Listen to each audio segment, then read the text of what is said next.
Friday the 13th is a horror movie franchise that needs no introduction, and yet I'm gonna give it one anyway.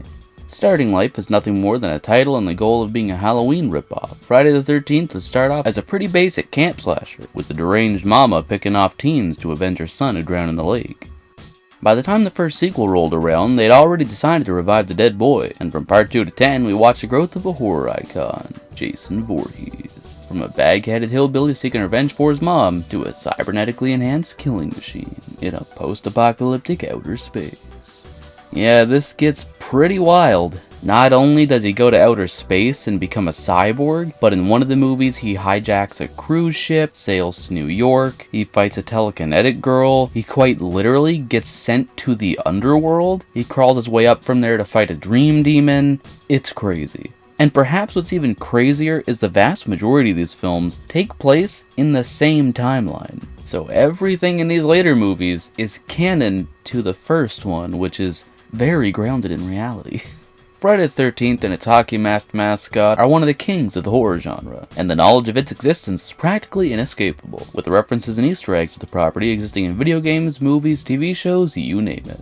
And fun fact, it was also this film series that built the channel you're watching right now, with most of my earlier content consisting of Friday the 13th clip videos, kill counts, and compilation videos. This is the channel Jason built. And I think we'll cut this intro here. I've talked long enough about a series that I know you're definitely not blind to. Now sit back, relax, and let's rank some Friday flicks. But not the TV show, because of course that exists too.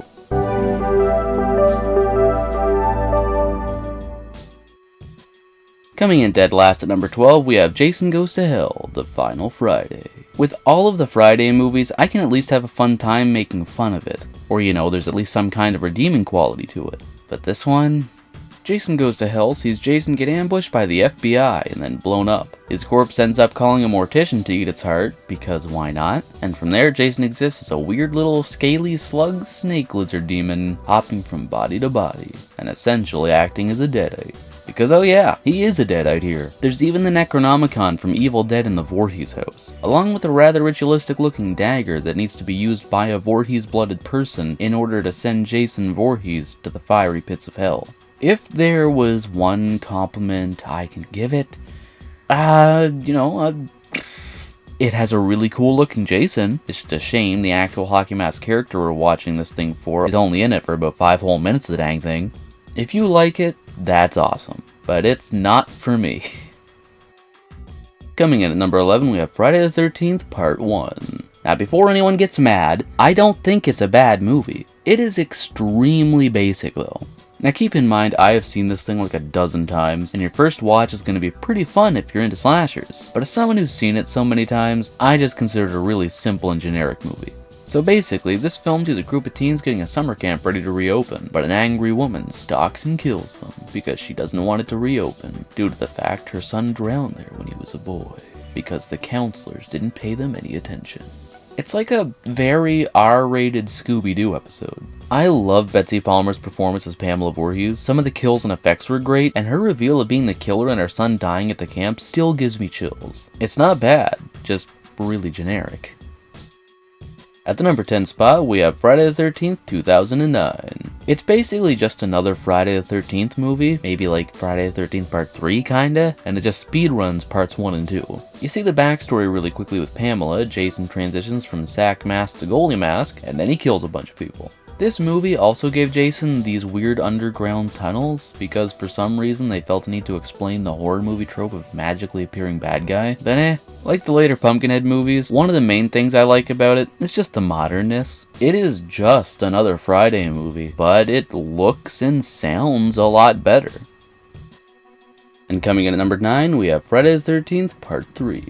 A young woman named Chris Higgins travels back to her family's lakeside farm, cabin, tiny baby camp, to have a fun time with friends. She's plagued by memories of her mutant-faced attacker who seemingly tried to unconsensual her, you know what I'm saying? Because he sure didn't seem like he wanted to kill her. You would know if Jason wanted to kill someone, because they would be dead, unless you're the final girl. And eventually, this horrifying face from her fairly recent past comes back to haunt her. This entry sees Jason get his iconic goalie mask, and it's just a load of fun. It is, again, just another Friday movie, but this one's even good as Mask, and if this is your first time watching, then that fact alone makes this movie really exciting to get to.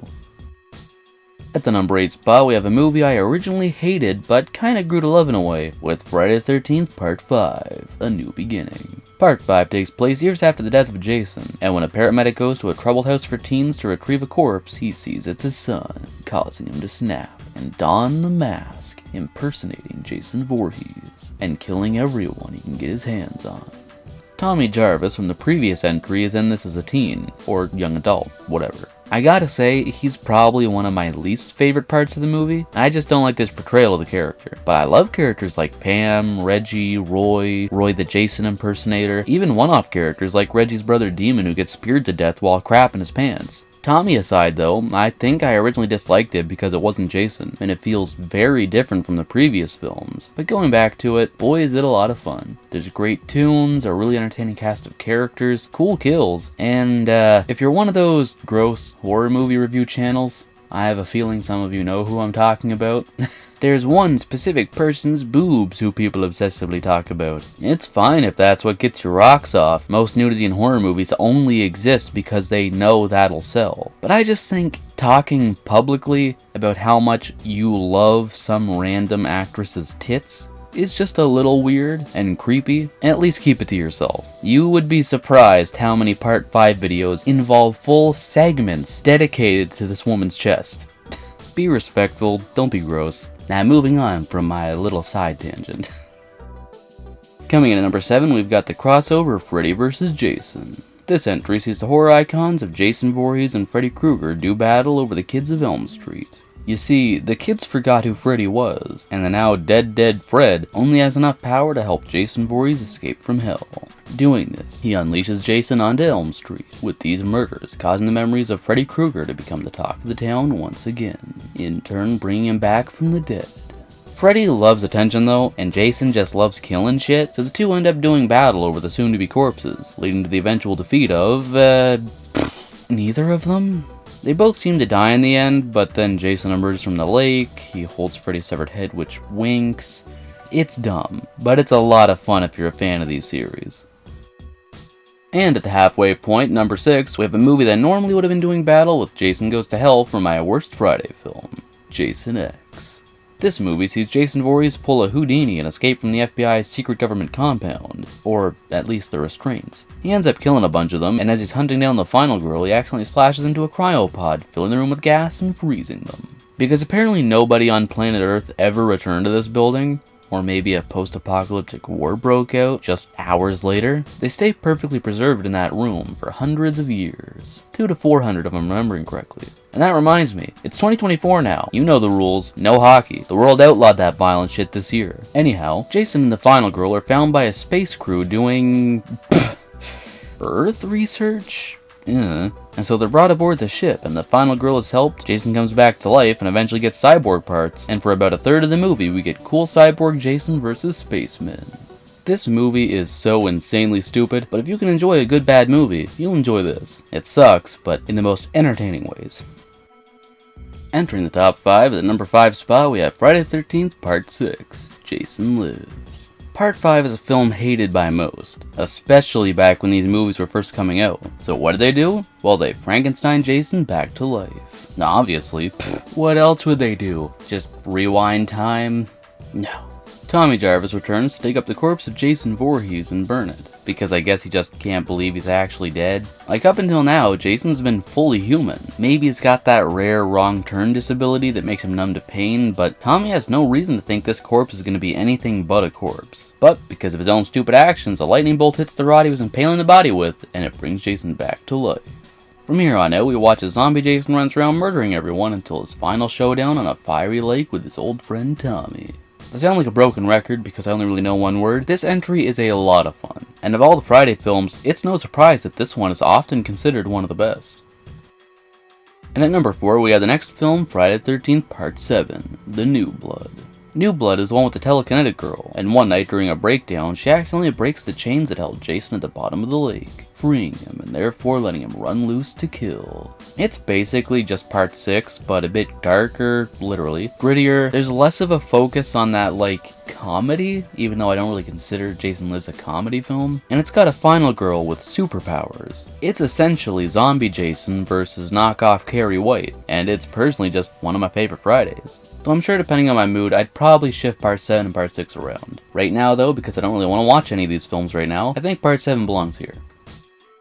Entering the top 3, we have the final film that I'm sure many of you were confused about not appearing sooner, and that's Friday the 13th Part 8, Jason Takes Manhattan. Jason Takes Manhattan is another stupid movie, similar to Jason X, but obviously a lot more grounded in reality. This entry sees Jason hitch a ride on a cruise ship and kill some people at sea before getting to New York and getting up to classic Zombie Jason shenanigans, before eventually dying during the regular 12 AM New York City toxic waste sewer flood. You know, typical grounded in reality things. This sure isn't your typical Friday, and it's this movie that would take Jason out of the typical camp setting for good. Or well, at least until the opening of Jason Goes to Hell, or the VR scene in Jason X. Was there a camp scene in Freddy vs. Jason? Oh, the dreams. Yeah, there's only little bits and pieces from here on out. It's stupid, and I'm sure plenty of people would rank it pretty low, but I just have a lot of fun with it, so it's being ranked number 3. At number 2, we have Friday the 13th Part 4, The Final Chapter. The final chapter, originally intended to be the final chapter, sees Jason Voorhees rise up from the dead. Sort of. I guess the axe to the head in part 3 wasn't good enough to finish him off. Jason spends this movie stalking and killing a group of teens until encountering the Jarvis family, and then goes to battle with Tommy and his sister Trish, before eventually falling victim to the machete-wielding boy. From the characters, sets, soundtrack, costume design, kills, everything about Part 4 makes this the ultimate Friday the 13th experience. If you just want to sit back and watch a Jason Voorhees movie, this is the one you want to watch. It is the perfect Friday flick, and it comes as no surprise that this entry is often considered to be the best. And finally, at the number 1 spot, we have Friday the 13th Part 2. Part 2 takes place shortly after Part 1. The timeline is confusing. So in this movie, Jason is alive and he is a fully grown man who's both physically and seemingly mentally disabled. A group of teens are on his land, planning on getting the summer camp ready for kids, but it's people like them who killed Jason's dear old mama. So you can bet your fine bony ass, as well as your pale Kevin Bacon ass, that Jason ain't gonna stand for this. Of course he doesn't succeed exactly though. Yeah, he kills a bunch of people, but eventually our final girl Ginny uses her child psychology skills to defeat him. Depending on the mood, I'd probably have more fun with something like Part 8 or Part 6, but regardless, Part 2 is easily my favorite Friday film. It's great. And there you have it, that's been all 12 Friday the 13th films ranked worst to best. If this video somehow magically gets like 10k views, or alternatively 500 likes, I'll rank every single episode of the TV series. I doubt it'll happen. Now I kinda hope it doesn't, because I really don't want to make that video. But hey, if the video ever hits one of those goals, sure, we'll go nuts. But for now, that's been me ranking every Friday. Feel free to share your ranking or thoughts down in the comments below. And if you're into Jason, be sure to check out my comics. I have a lot of horror movie Easter eggs, references, outro, blah blah blah. I'm not doing this, I'm done now. I've done the ranking. I'm done now. Thank you for watching, and have a nice day. Looking for more horror fun? You're goddamn right. Then check out the VHS comic book series, a parody of the horror genre that follows the lives of 3 teens as they fight to survive a horror movie, where every day is loaded with blood, boobs, and buds. The first 2 issues can be found in the description below. I was obsessed with VHS.